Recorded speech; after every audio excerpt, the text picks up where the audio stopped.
ಈ ಪತ್ರಿಕಾಗೋಷ್ಠಿಯಲ್ಲಿ ನನ್ನ ಜೊತೆಯಲ್ಲಿ ಸಮಾಜ ಸೇವಕರು, ಹಿಂದೂ ಕಾರ್ಯಕರ್ತರಾದಂತಹ ವಿವೇಕ್ ಸಜ್ಜನ್ ಅವರು ಕೂಡ ಉಪಸ್ಥಿತರಿದ್ದಾರೆ. ಒಂದು 5 ಪ್ರಮುಖ ಅಂಶಗಳನ್ನು ತಮ್ಮ ಮುಂದೆ ಇವತ್ತು ನಾನು ಪ್ರಸ್ತುತಪಡಿಸ್ತಾ ಇದ್ದೀನಿ. ಅದು ಆದ ನಂತರ ತಮ್ಮ ಪ್ರಶ್ನೆಯನ್ನು ಕೇಳಬೇಕಂತೇಳಿ ತಮ್ಮಲ್ಲಿ ಮನವಿಯನ್ನು ಕೂಡ ನಾನು ಮಾಡ್ಕೊತೀನಿ. ಪ್ರಪ್ರಥಮವಾಗಿ ಕಳೆದ ಕೆಲ ದಿನಗಳ ಹಿಂದೆ ಹುಬ್ಬಳ್ಳಿಯಲ್ಲಿ ನಡೆದಂಥ ಮರ್ಯಾದಾ ಹತ್ಯೆ ಪ್ರಕರಣ, ನಮ್ಮ ದಲಿತ ಹಿಂದೂ ಸಹೋದರಿಯನ್ನು ಭೀಕರವಾಗಿ ಹತ್ಯೆ ಮಾಡಿದ್ದನ್ನು ತೀವ್ರವಾಗಿ ಖಂಡನೆ ಮಾಡ್ತೇನೆ. ಖಂಡನೆ ಅಷ್ಟೇ ಅಲ್ಲ, ಸಮಾಜ ಎಲ್ಲಿ ಹೋಗ್ತಾ ಇದೆ? ಇಷ್ಟೊಂದು ವಿದ್ಯಾವಂತರು ಇದ್ದರೂ ಕೂಡ ಇಂಥ ಘಟನೆಗಳು ನಡೀತಾ ಇರೋದು ಬಹಳ ಮನಕಲಕುವ ಸಂಗತಿ. ಆರೋಪಿಗಳು ಯಾರೇ ಆಗಿರಲಿ ಅವರಿಗೆ ಸಾದಾ ಶಿಕ್ಷೆಯನ್ನು ಕೊಡಬಾರದು ಸರ್ಕಾರ, ಘೋರ ಕಠಿಣವಾದ ಶಿಕ್ಷೆಯನ್ನು ಕೊಡಬೇಕಂತೇಳಿ ಆಗ್ರಹ ಮಾಡ್ತೀನಿ. ಜೊತೆಯಲ್ಲಿ ಮೊನ್ನೆ ನಡೆದಂತಹ ಕಳೆದ ವಾರ ಬಾಂಗ್ಲಾದೇಶದಲ್ಲಿ ನಮ್ಮ ದೀಪು ಚಂದ್ರ ದಾಸ್ ಹಾಗೂ ಅವನ ನಂತರ ಅಮೃತ್ ಮಂಡಲ್ ಎನ್ನುವ ಯುವಕರನ್ನು ಭೀಕರವಾಗಿ ಮತಾಂಧ ಜಿಹಾದಿಗಳು ಕೇವಲ ಹಿಂದೂ ಅನ್ನೋಗೋಸ್ಕರ ಕೊಲೆ ಮಾಡಿದರು. ಬಾಂಗ್ಲಾದೇಶದಲ್ಲಿ ಅಲ್ಪಸಂಖ್ಯಾತರಾಗಿರುವಂಥ ಹಿಂದೂಗಳ ಪರಿಸ್ಥಿತಿ ದಯನೀಯವಾಗಿದೆ. ಅವರನ್ನು ಭೀಕರವಾಗಿ ಕೊಲೆ ಮಾಡಿದ್ದನ್ನು ತೀವ್ರವಾಗಿ ಖಂಡಿಸುತ್ತಾ, ಇದು ಇಷ್ಟಕ್ಕೆ ನಿಂದ್ರಂಗಿಲ್ಲ. ಈ ಜಿಹಾದಿ ಮನಸ್ಥಿತಿಯವ್ರದ್ದು, ಉಗ್ರವಾದಿಗಳ ಉಪಟಳ. ಕಳೆದ ಕೆಲ ತಿಂಗಳ ಹಿಂದೆ ಭಾರತದಲ್ಲಿ ಕಾಶ್ಮೀರದಲ್ಲಿ ಹೋದಂಥ ಪ್ರವಾಸಿಗರಿಗೆ ಅವರ ಹೆಂಡತಿ ಮಕ್ಕಳ ಮುಂದೆ 26 ಜನರನ್ನು ನಿರ್ದಯವಾಗಿ ಧರ್ಮ ಕೇಳಿ ಹೊಡೆದ್ರು. ಅರ್ಥ ಮಾಡ್ಕೋಬೇಕಿದನ್ನು. ಧರ್ಮ ಕೇಳಿ ನೀನು ಹಿಂದೂ ಅಂದ ತಕ್ಷಣ ಅವರನ್ನು ಭೀಕರವಾಗಿ ಕೊಲ್ಲಲಾಯಿತು. ಅದಕ್ಕಿಂತ ಇನ್ನೊಂದು ಘೋರ ದುರಂತ, ವಿದ್ಯಾವಂತ ಡಾಕ್ಟರ್ಸ್ ಜಿಹಾದಿಗಳು ದೆಹಲಿಯಲ್ಲಿ ಅಮೋನಿಯಂ ನೈಟ್ರೇಟನ್ನು ತಂದು ಬ್ಲಾಸ್ಟ್ ಮಾಡಿ ಅನೇಕ ಮುಗ್ಧ ರಾಷ್ಟ್ರಭಕ್ತರ ಜೀವ ತೆಗೆಯುವಂಥ ಕೆಲಸ ಮಾಡಿದರು. ಇವರು ಯಾರೂ ಅನ್ಪಡಲ್ಲ, ಕಲಿತಂಥ ಡಾಕ್ಟರ್ಸ್. ಎಂಥ ಭಯಾನಕ ಸ್ಥಿತಿ ಎತ್ತ ಸಾಗುತ್ತಿದೆ ನಮ್ಮ ಭಾರತ ದೇಶ. ಇವತ್ತು ಇದೇ ವಿಷಯವಾಗಿಟ್ಟುಕೊಂಡು ಇವತ್ತೇ ಬೆಳಿಗ್ಗೆ ಮಾನ್ಯ ಪ್ರಧಾನಮಂತ್ರಿಗಳಿಗೆ ಅವರ ಮುಖಾಂತರ ಭಾರತದ ಗೃಹ ಸಚಿವರಾದ ಅಮಿತ್ ಶಾ ಅವರಿಗೆ ನಾನೊಂದು ಕಂಪ್ಲೇಂಟನ್ನು ಮಾಡಿದ್ದೀನಿ. ಭಾರತಕ್ಕೆ ಮುಂದಿನ ದಿನಗಳಲ್ಲಿ ಕಂಪ್ಲೇಂಟ್ ಏನಪ್ಪ ಅಂದರೆ, ಮುಂದಿನ ದಿನಗಳಲ್ಲಿ ಭಾರತವನ್ನು ರಕ್ಷಣೆ ಮಾಡೋದು ಸುಲಭದ ಮಾತಲ್ಲ. ತಮಗೆ ಅಚ್ಚರಿ ಅನ್ನಿಸ್ಬೋದು, ಇತ್ತೀಚಿನ 2025ರ ಸೆನ್ಸಸ್ ಪ್ರಕಾರ ಚೈನಾವನ್ನು ಹಿಂದಿಕ್ಕಿ ಭಾರತ ಜನಸಂಖ್ಯೆಯಲ್ಲಿ ವಿಶ್ವದಲ್ಲೇ ನಂಬರ್ 1 ಸ್ಥಾನಕ್ಕೆ ಹೋಗಿದೆ. 146 ಕೋಟಿ ಜನಸಂಖ್ಯೆ ಇವತ್ತು ಭಾರತದ್ದಾಗಿದೆ. ಈ ಭೂಮಿ ಮೇಲೆ 232 ದೇಶದವ. ಬಹಳ ಗಂಭೀರ ವಿಷಯ ಇದೆ. 146 ಕೋಟಿ ಜನಸಂಖ್ಯೆ ಆಗಿದೆ. ಯಾವ ರೀತಿ ಕಂಟ್ರೋಲ್ ಮಾಡ್ತೀರಿ? ತಕ್ಷಣ ಪ್ರಧಾನಮಂತ್ರಿಗೆ ಬರೆದಂಥ ಒಂದು ಸಂದೇಶದಲ್ಲಿ ತಮಗೆಲ್ಲ ಕಾಪಿ ಕೂಡ ಹಾಕ್ತೀನಿ, ಇಂಗ್ಲೀಷ್ನಲ್ಲಿ ಅವ್ರಿಗೆ ಟೈಪ್ ಮಾಡಿ ಬರೆದಿದ್ದೀನಿ. ತಕ್ಷಣ ಜನಸಂಖ್ಯಾ ನಿಯಂತ್ರಣ ಕಾಯ್ದೆಯನ್ನು ಜಾರಿ ಮಾಡಬೇಕು. ಪಾಪ್ಯುಲೇಷನ್ ಕಂಟ್ರೋಲ್ ಬಿಲ್ ಜಾರಿ ಆಗಬೇಕು. ಅದರ ಜೊತೆಗೆ ಯೂನಿಫಾರ್ಮ್ ಸಿವಿಲ್ ಕೋಡನ್ನು ತಕ್ಷಣ ಜಾರಿ ಮಾಡಬೇಕಂತೇಳಿ ಇವತ್ತು ಆಗ್ರಹ ಮಾಡಿ ಪ್ರಧಾನಮಂತ್ರಿಗಳ ಮುಖಾಂತರ ಹೋಮ್ ಮಿನಿಸ್ಟರ್ಗೂ ಕೂಡ ನಾನೊಂದು ದೂರನ್ನು ಸಲ್ಲಿಸಿದ್ದೇನೆ. ಈ ದೂರ ಸಲ್ಲಿಸೋದ್ರ ಹಿಂದೆ ಅನೇಕ ಕಾರಣಗಳಿದ್ದಾವೆ. ಅದರಲ್ಲಿ ಮೊದಲ ಕಾರಣ ಭಯೋತ್ಪಾದಕನನ್ನು ಮಟ್ಟ ಹಾಕೋದು. ಈಗಾಗಲೇ ಭಾರತದಲ್ಲಿರುವಂಥ 28 ರಾಜ್ಯಗಳ ಪೈಕಿ 2 ರಾಜ್ಯಗಳು ಯೂನಿಫಾರ್ಮ್ ಸಿವಿಲ್ ಕೋಡನ್ನು ಜಾರಿಗೊಳಿಸಿವೆ. ಮೊದಲ ರಾಜ್ಯವಾಗಿ ಉತ್ತರಾಖಂಡ ಜಾರಿಗೊಳಿಸಿದೆ, 2ನೇ ರಾಜ್ಯವಾಗಿ ಗುಜರಾತ್ ಜಾರಿಗೊಳಿಸಿದೆ. ಆಸಾಂ ಅತಿ ಶೀಘ್ರದಲ್ಲಿ ಕೊನೆಯ ಹಂತದಲ್ಲಿದೆ, ಅದು ಕೂಡ ಯೂನಿಫಾರ್ಮ್ ಸಿವಿಲ್ ಕೋಡನ್ನು ಜಾರಿ ಮಾಡ್ತಾ ಇದೆ. ಹಾಗಿದ್ದರೆ ಕರ್ನಾಟಕದ ಮಾನ್ಯ ಮುಖ್ಯಮಂತ್ರಿ ಸಿದ್ದರಾಮಯ್ಯನವರೇ, ಕರ್ನಾಟಕದಲ್ಲಿ ಯಾಕೆ ನೀವು ಯೂನಿಫಾರ್ಮ್ ಸಿವಿಲ್ ಕೋಡ್ ಜಾರಿ ಮಾಡ್ತಾ ಇಲ್ಲ ಅನ್ನುವ ಪ್ರಶ್ನೆಯನ್ನು ತಮ್ಮ ಮಾಧ್ಯಮ ಮುಖಾಂತರ ನಾನು ಕೇಳಲಿಕ್ಕೆ ಇಚ್ಛೆಪಡ್ತೀನಿ. ಯಾಕೆ ಈ ಪ್ರಶ್ನೆಯನ್ನು ಹಾಕ್ತಿದ್ದೀನಿ ಅಂದರೆ, ಭಾರತದಲ್ಲಿರುವಂತಹ 28 ರಾಜ್ಯಗಳ ಪೈಕಿ Karnataka is 9th highest populated state. 9ನೇಯ ಅತಿ ಹೆಚ್ಚು ಜನಸಂಖ್ಯೆ ಹೊಂದಿದ ರಾಜ್ಯ ಕರ್ನಾಟಕ ಇದೆ. ಮೊದಲ ಸ್ಥಾನದಲ್ಲಿ ಗುಜರಾತ ಇದೆ, 24 ಕೋಟಿಗೆ ಗುಜರಾತ್ ಜನಸಂಖ್ಯೆ, ಉತ್ತರ ಪ್ರದೇಶದ ಜನಸಂಖ್ಯೆ 24 ಕೋಟಿ ಹೋಗಿದೆ. ನಂತರ ಮಹಾರಾಷ್ಟ್ರ, ಗುಜರಾತ್ ಬರ್ತದೆ. 9ನೇ ಸ್ಥಾನಕ್ಕೆ ಕರ್ನಾಟಕ ಬರ್ತದೆ. ಕರ್ನಾಟಕದ ಇತ್ತೀಚಿನ ವರದಿಯ ಪ್ರಕಾರ 6.5 ಕೋಟಿ ಜನಸಂಖ್ಯೆ ಕರ್ನಾಟಕದಲ್ಲಿದೆ. ತಕ್ಷಣ ಜನಸಂಖ್ಯಾ ನಿಯಂತ್ರಣ ಪಾಪ್ಯುಲೇಷನ್ ಬಿಲ್ಲನ್ನು ನೀವು ತೊಗೊಂಬರಬೇಕು ಮಾನ್ಯ ಮುಖ್ಯಮಂತ್ರಿಗಳು, ಕಂಟ್ರೋಲ್ ಬಿಲ್ಲನ್ನು, ಹಾಗೂ ಯೂನಿಫಾರ್ಮ್ ಸಿವಿಲ್ ಕೋಡನ್ನು ಇತರೆ ರಾಜ್ಯಗಳು ಯಾವ ರೀತಿ ಇವತ್ತು ಮಾಡಿದೆ ಅದನ್ನು ಕರ್ನಾಟಕದಲ್ಲಿ ಮಾಡಬೇಕಂತೇಳಿ ಆಗ್ರಹ ಮಾಡ್ತೀನಿ. ಒಂದು ವೇಳೆ ಮಾಡದೆ ಹೋದರೆ ಈ ಭಯೋತ್ಪಾದಕ ಸಂಘಟನೆ ಆಗಲಿ ಇವರನ್ನು ನಿಗ್ರಹಿಸುವುದು ಅಷ್ಟೊಂದು ಸುಲಭದ ಮಾತಲ್ಲ. ಸ್ಲೀಪರ್ ಸೆಲ್ಗಳು ಇವತ್ತು ಆ್ಯಕ್ಟಿವ್ ಆಗಿವೆ.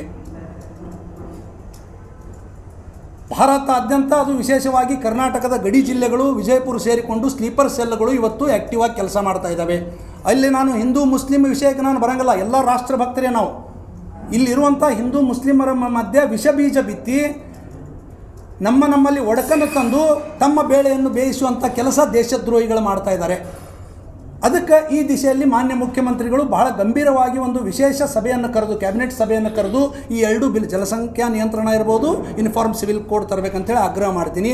ಅದರ ಜೊತೆಗೆ ಇವತ್ತು ತಮಗೆ ಇನ್ನೊಂದು ಹೇಳಬೇಕಪ್ಪ ಅಂದರೆ, ಈ ಭಯೋತ್ಪಾದಕನ ಬಗ್ಗೆ ವಿಶ್ವದಲ್ಲಿ 1500 ಭಯೋತ್ಪಾದಕ ಸಂಘಟನೆಗಳಿವೆ. ಕೇಳಿದರೆ ಅಚ್ಚರಿ ಆಗ್ತದೆ. ಅದರಲ್ಲಿ ICS ಬಂತು, ಅಲ್ ಖೈದಾ ಬಂತು, ಹರಕತೆ ಉಲ್ ಮುಜಾಹಿದೀನ್ ಬಂತು, ಲಷ್ಕರ್ ಎ ತೊಯ್ಬಾ ಬಂತು. ಅನೇಕ ಸಂಘಟನೆಗಳು, 1500 ಸಂಘಟನೆಗಳು ಇವತ್ತು ಸಕ್ರಿಯ ಆಗ್ಯಾವ. ಎಲ್ಲ ಥರದ್ದು ಉದ್ದೇಶ ಒಂದೇ ಅದ, ಗಜ್ವಾ ಎ ಹಿಂದ್. ಏನು ಗಜ್ವಾ ಎ ಹಿಂದ್? ಗಜ್ವಾ ಅಂದ್ರೆ ಯುದ್ಧ, ಹಿಂದ್ ಅಂದ್ರೆ ಹಿಂದೂಸ್ತಾನದ ಮೇಲೆ.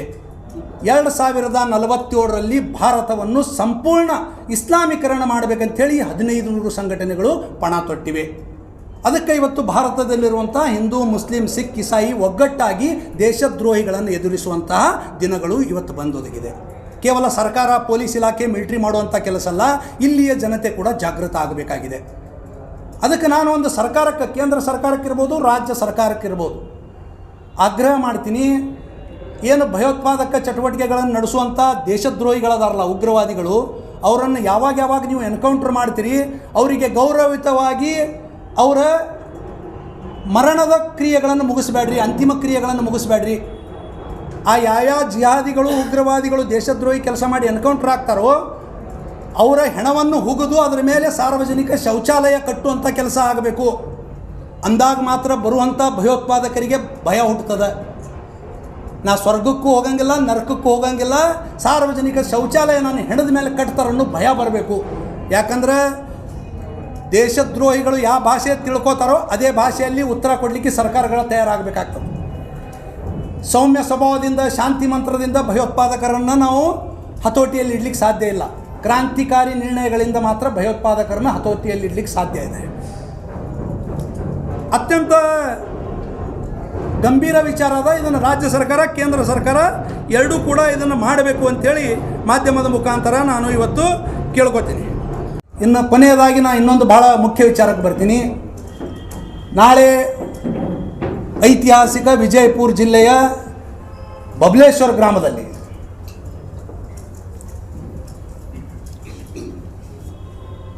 ನಮ್ಮ ಕರುನಾಡಿನವರೇ ಆದ, ನಮ್ಮ ಜಿಲ್ಲೆಯವರೇ ಆದ ಅದೃಶ್ಯ ಕಾಡ ಸಿದ್ದೇಶ್ವರ ಶ್ರೀಗಳು ಇವತ್ತು ಮಹಾರಾಷ್ಟ್ರದ ಕೋಲ್ಹಾಪುರದ ಕನೇರಿಯಲ್ಲಿ ಒಂದು ಮಠವನ್ನು ಮಾಡಿ ಮಹಾರಾಷ್ಟ್ರ ಹಾಗೂ ಕರ್ನಾಟಕಕ್ಕೆ ಬೇಕಾದಂಥ ಒಬ್ಬ ಕಾಯಕ ಯೋಗಿ ಗುರುಗಳಾಗಿ ಇವತ್ತು ಎಲ್ಲರಿಗೂ ಬೇಕಾದಂಥ ಒಬ್ಬ ಪೂಜ್ಯ ಸ್ವಾಮೀಜಿಗಳಿದ್ದಾರೆ. ಅವರ ಒಂದು ನಿರ್ಬಂಧನೆಯನ್ನು ಜಿಲ್ಲೆಗೆ ಹೇರಿದ್ದಂಥದ್ದು ನಾವು ಈಗಾಗಲೇ ವಿರೋಧ ಮಾಡಿದ್ದೀವಿ. ಬಹಳ ಅಕ್ಷರಶಃ ಅದನ್ನು ತಪ್ಪು ಮಾಡ್ತು ಸರ್ಕಾರ. ಅದನ್ನು ಮಾಡಬಾರ್ದಾಗಿತ್ತು. ನಿರ್ಬಂಧನೆ ಯಾರ ಮೇಲೆ ಮಾಡಬೇಕಾಗಿತ್ತಪ್ಪ ಅಂದರೆ, ಯಾರು ಹಿಂದೂ ದೇವಿ ದೇವತೆಗಳನ್ನು ಅವಮಾನಿಸಿದ್ರಲ್ಲ, ನಮ್ಮ ಶಿವಪಾರ್ವತಿ, ಗಣೇಶ, ವೀರಭದ್ರ, ರಾಮ, ಸೀತೆಯನ್ನು ಅಪಮಾನಿಸಿದ್ರಲ್ಲ, ಅವ್ರನ್ನ ನಮ್ಮ ಕರ್ನಾಟಕ ಸರ್ಕಾರ ಇವತ್ತು ಕರ್ನಾಟಕದಿಂದ ನಿರ್ಬಂಧನೆ ಮಾಡಬೇಕಾಗಿತ್ತು. ದುರದೃಷ್ಟವಶಾತ್ ಕಾಯಕ ಯೋಗಿ ಸಾವಯವ ಕೃಷಿಯನ್ನು ಇವತ್ತು ರೈತರಿಗೆ ತಿಳಿಸಿಕೊಟ್ಟು ಅನೇಕ ರೈತರಿಗೆ ಇವತ್ತು ಫಲವನ್ನು ನೀಡಿದಂತಹ ಕಾಡಸಿದ್ದೇಶ್ವರ ಶ್ರೀಗಳು, ಹಿಂದೂ ಧರ್ಮದ ಪ್ರಚಾರಕರು, ಪ್ರಖರ ಹಿಂದುತ್ವವಾದಿಗಳು, ಗೋಮಾತೆಯ ರಕ್ಷಕರು, ಅನೇಕ ಸಾವಿರಾರು ಬಡ ಯುವಕ ಯುವತಿಯರಿಗೆ ಶಿಕ್ಷಣ ಕೊಡುವುದರೊಂದಿಗೆ ವಸತಿ ಊಟವನ್ನು ನೀಡುತ್ತಿರುವಂಥ ಒಬ್ಬ ಮಹಾದಾನಿ. ಅಷ್ಟೇ ಅಲ್ಲ, ವಯೋವೃದ್ಧರನ್ನು ಕೂಡ ಇವತ್ತು ತಮ್ಮ ಕನ್ನೇರಿ ಮಠದಲ್ಲಿ ಇಟ್ಟು ಅವರನ್ನು ಪೋಷಿಸುತ್ತಿರುವಂಥ ಸ್ವಾಮಿಗಳು. ಬಹಳ ಮಹತ್ವವಾದಂಥದ್ದು. ಅನೇಕ ಹಿಂದೂ ಧರ್ಮಗಳು ಇವತ್ತು ಇಸ್ಲಾಂ ಧರ್ಮಕ್ಕೆ ಮತಾಂತರ ಆಗಿದ್ದರು. ಅವರನ್ನು ಇವತ್ತು ಮರಳಿ ಮಾತ್ರ ಧರ್ಮ ಹಿಂದೂ ಧರ್ಮಕ್ಕೆ ಕರ್ಕೊಂಡು ಬರುವಂಥ ಒಬ್ಬ ವೀರ ಸನ್ಯಾಸಿ ಅದೃಶ್ಯ ಕಾಡಸಿದ್ದೇಶ್ವರ ಸ್ವಾಮೀಜಿಗಳು. ಅವರ ಕುರಿತಾಗಿ ನಾಳೆ ಕಾರ್ಯಕ್ರಮ ಬಬಲೇಶ್ವರದಲ್ಲಿ ಒಂದು ಐತಿಹಾಸಿಕ ಕಾರ್ಯಕ್ರಮ, ಬಸವಾದಿ ಶರಣರ ಹಿಂದೂ ಉತ್ಸವ ನಡೀತಾ ಇದೆ. ಆ ಉತ್ಸವಕ್ಕೆ ನಾನೂ ಹೋಗ್ತಾ ಇದ್ದೀನಿ. ಜಿಲ್ಲೆಯ ಅನೇಕ ಹಿಂದೂ ಸಂಘಟನೆಗಳ ಕಾರ್ಯಕರ್ತರು, ನಮ್ಮ ಹಿಂದುತ್ವವಾದಿಗಳು, ಪಕ್ಷಾತೀತವಾಗಿ ಜಾತ್ಯತೀತವಾಗಿ ಎಲ್ಲ ರಾಷ್ಟ್ರಭಕ್ತರು ಆ ಒಂದು ಅಭೂತಪೂರ್ವ ಕಾರ್ಯಕ್ರಮಕ್ಕೆ ಭಾಗವಹಿಸಬೇಕಂತೇಳಿ ನಾನು ತಮ್ಮ ಮಾಧ್ಯಮದ ಮುಖಾಂತರ ಜಿಲ್ಲೆಯ ಸಮಸ್ತ ರಾಷ್ಟ್ರಭಕ್ತ ಹಿಂದೂಗಳಲ್ಲಿ ಕೇಳ್ಕೊತೀನಿ. ನಾಳೆ ಕಾರ್ಯಕ್ರಮ ಬಬಲೇಶ್ವರದಲ್ಲಿದೆ. ಆ ಕಾರ್ಯಕ್ರಮಕ್ಕೆ ಈಗಲೂ ಕೂಡ ನಾವು ಈಗಾಗಲೇ ಒಂದು 3 ಸಭೆಗಳಿಗೆ ನಾನು ಅಟೆಂಡ್ ಆಗಿದ್ದೀನಿ. ಮೊದಲ ಸಭೆ ಬೆಳಗಾವಿಯಲ್ಲಿ ನಡೀತು. ಅದಾದ ನಂತರ ಇನ್ನೊಂದು ಸಭೆ ವಿಜಯಪುರದಲ್ಲಿ ನಡೀತು. ಮತ್ತೊಂದು ಸಭೆ ಮೊನ್ನೆ ಬಬಲೇಶ್ವರದಲ್ಲಿ ನಡೀತು. ಈಶ್ವರಪ್ಪನವ್ರು ಬಂದಂಥ ಸಂದರ್ಭದಲ್ಲಿ, ಆ ಸಂದರ್ಭದಲ್ಲೂ ಕೂಡ ನಾನು ಹೋಗಿದ್ದೆ. ಇವತ್ತು ಮತ್ತೆ ಅಲ್ಲಿ ಹೋಗ್ತಾ ಇದ್ದೀನಿ. ನಾಳಿನ ಕಾರ್ಯಕ್ರಮದ ಇದು. ಅದಕ್ಕೆ ಇದೊಂದು ಯಾವುದೇ ವ್ಯಕ್ತಿಯ ವಿರುದ್ಧ ನಡೆಯುತ್ತಿರುವಂಥ ಸಭೆ ಅಲ್ಲ, ಯಾವುದೇ ಪಕ್ಷದ ವಿರುದ್ಧ ನಡೆಯುತ್ತಿರುವಂಥ ಸಭೆ ಅಲ್ಲ. ಇದೊಂದು ಹಿಂದೂ ಶಕ್ತಿ ಸಂಗಮ, ಬಸವಾದಿ ಶರಣರ ಒಂದು ಹಿಂದೂ ಶಕ್ತಿ ಸಂಗಮ. ಅದಕ್ಕೆ ಪೂಜ್ಯ ಕನ್ನೇರಿ ಶ್ರೀಗಳಿಗೆ ನೀವು ನಿರ್ಬಂಧನೆ ತೆರೆಯಾಗಿದೆ, ನೀವು ಬರಬೇಕಂತೇಳಿ ಎಲ್ಲ ಮಠಾಧೀಶರು, ಇನ್ನೊಂದು ವಿಷಯ ಗೊತ್ತಿರಲಿ, 300ಕ್ಕೂ ಅಧಿಕ ಮಠಾಧೀಶರು ನಾಳಿನ ಸಭೆಯಲ್ಲಿ ಭಾಗವಹಿಸ್ತಾ ಇದ್ದಾರೆ. 2,000ಕ್ಕೂ ಅಧಿಕ ಮಹಿಳೆಯರು ಕುಂಭದೊಂದಿಗೆ ಒಂದು ಕಾರ್ಯಕ್ರಮದಲ್ಲಿ ಭಾಗವಹಿಸ್ತಾ ಇದ್ದಾರೆ. ಅಷ್ಟೇ ಅಲ್ಲ, ಅಂದಾಜು ಒಂದು 25,000 ಜನ ಕನಿಷ್ಠ ಆದರೂ ಸೇರ್ತಾರನ್ನೋ ಒಂದು ನಂಬಿಕೆ ನಮಗಿದೆ. ನಾನಂತ ಇದ್ದೀನಿ, ಜಿಲ್ಲೆಯಿಂದ ಇನ್ನೂ ಹೆಚ್ಚು ಜನ ಬಂದು ಅದಕ್ಕಿಂತ ಒಂದು ಸಹಸ್ರಾರು ಸಂಖ್ಯೆಯಲ್ಲಿ ಬಂದು ಒಂದು ಅಭೂತಪೂರ್ವ ಕಾರ್ಯಕ್ರಮ ಇದಾಗಲಿ ಅಂಥೇಳಿ ಎಲ್ಲರಿಗೂ ನಾನು ಈ ಕಾರ್ಯಕ್ರಮಕ್ಕೆ ಯಾವುದೇ ಊಹಾಪೋಹಗಳಿಗೆ, ಸುಳ್ಳು ಸುದ್ದಿಗಳಿಗೆ ಕಿವಿ ಕೊಡದೆ, ಅದಕ್ಕೆ ಎಲ್ಲರೂ ಈ ಕಾರ್ಯಕ್ರಮದಲ್ಲಿ ಸಮಸ್ತ ಹಿಂದೂವಾದಿಗಳು, ರಾಷ್ಟ್ರಭಕ್ತರು ಆಗಮಿಸಬೇಕಂತೇಳಿ ತಮ್ಮಲ್ಲಿ ಕೇಳ್ಕೊತಾ ಇದ್ದೀನಿ. ಇದು ಬಹಳ ನೋವಿನ ಸಂಗತಿ. ಈ ಸಂದರ್ಭದಲ್ಲಿ ಇಷ್ಟೇ ಹೇಳಲಿಕ್ಕೆ ಇಚ್ಛೆ ಪಡ್ತೀನಿ, ಸಮಸ್ತ ಹಿಂದೂಗಳು ಒಗ್ಗಟ್ಟಾಗಿ ಕಾರ್ಯ ಮಾಡ್ತಾ ಇದ್ದಾರೆ. ಇವತ್ತು ಯಾರೇ ಹೇಳಿರ್ಬೋದು ಜನಪ್ರತಿನಿಧಿಗಳು, ಇದು ನಮ್ಮೊಳಗೆ ಕಚ್ಚಾಡುವಂಥ ಸಂದರ್ಭ ಅಲ್ಲ. ಇದು ಎಲ್ಲರೂ ಸೇರಿಕೊಂಡು ದೇಶದ್ರೋಹಿಗಳಿಗೆ ಒಂದು ಸಂದೇಶವನ್ನು ಕೊಡಬೇಕಾಗಿದೆ. ರಾಷ್ಟ್ರಭಕ್ತರಿಗೆ ನಾವೆಲ್ಲರೂ ಒಂದು ಸಂದೇಶ ಕೊಡಬೇಕಾಗಿದೆ. ಅದಕ್ಕೆ ಆ ಹೇಳಿಕೆಗಳನ್ನು ಏನು ಭಾಳ ಗಂಭೀರವಾಗಿ ತೆಗೆದುಕೊಳ್ಳುವ ಅವಶ್ಯಕತೆ ಇಲ್ಲ. ಎಲ್ಲ ರಾಷ್ಟ್ರಭಕ್ತರು, ಎಲ್ಲ ಹಿಂದೂಗಳು ನಾಳಿನ ಕಾರ್ಯಕ್ರಮದಲ್ಲಿ ಭಾಗಿಯಾಗ್ತಾರೆ. ಅದರ ಬಗ್ಗೆ ಅವ್ರನ್ನೇ ಕೇಳಬೇಕು. ಅವ್ರು ಭಾಗವಹಿಸ್ತಾರೋ ಇಲ್ಲೋ ಅನ್ನೋದ್ರ ಬಗ್ಗೆ ನಾನು ಹೇಳೋದು ತಪ್ಪಾಗ್ತದೆ. ಅದರ ಬಗ್ಗೆ ಅವರೇ ಉತ್ತರ ಕೊಡೋದು ಸೂಕ್ತ ಅಂತ ನಾನು ಅನ್ಕೋತೀನಿ. ಇಲ್ಲ, ನಾನು ಅದರ ಬಗ್ಗೆ ಮಾತಾಡೋಂಗಿಲ್ಲ. ನಾನು ಯಾರನ್ನೂ ಹಿಂದೂ ವಿರೋಧಿ ಅಂತ ಕರೆಯಂಗಿಲ್ಲ. ನಮ್ಮ ಹೋರಾಟ ಏನೇ ಇದ್ದರೂ ದೇಶದ್ರೋಹಿಗಳ ವಿರುದ್ಧ ಮಾತ್ರ ನಮ್ಮ ಹೋರಾಟ. ಯಾವುದೇ ವ್ಯಕ್ತಿ, ಪಕ್ಷದ ವಿರುದ್ಧ ನಮ್ಮ ಹೋರಾಟ ಅಲ್ಲ. ದೇಶದ್ರೋಹಿಗಳನ್ನು ಮಾತ್ರ ನಾವು ವಿರೋಧ ಮಾಡ್ತೀನಿ. ಅದಕ್ಕೆ ಅವರ ವಿಚಾರಗಳನ್ನು ನಾವು ಅವರಿಗೆ ಕೇಳೋದು ಉತ್ತಮ ಅಂತ ನನಗನ್ನಿಸ್ತದೆ. ಒಬ್ಬೊಬ್ಬರು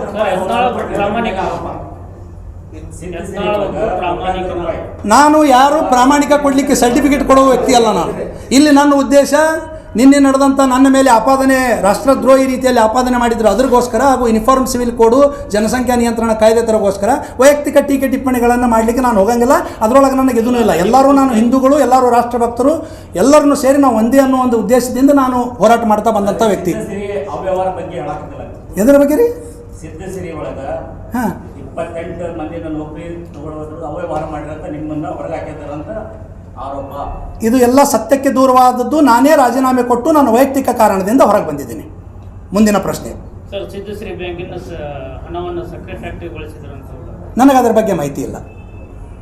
ಸರಿ, ನಾನು ಈಗಾಗಲೇ ಬಿಟ್ಟು 8 ತಿಂಗಳಾಯಿತು. ಅದರ ಬಗ್ಗೆ ನನಗೆ ಮಾಹಿತಿ ಇಲ್ಲ. सर यूनिफॉर्म सिविल कोड के बारे में बात कर रहे हैं आप। हाँ, यूनिफॉर्म सिविल कोड तो अभी बना नहीं है, लेकिन क्या संविधान के अंदर जितनी भी जो धाराएं हैं, क्या इसकी जरूरत है उसके बावजूद भी कि सिविल काम जो आप बोल रहे हैं वो उस कानून बहुत अच्छा प्रश्न आपने पूछा।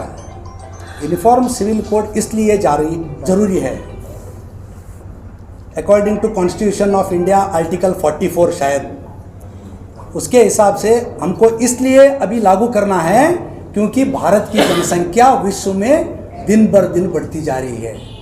232 देश इस भूमि पर है, उसमें भारत 1 नंबर पर है पॉपुलेशन में। 146 करोड़ जनसंख्या हमारी हो चुकी है।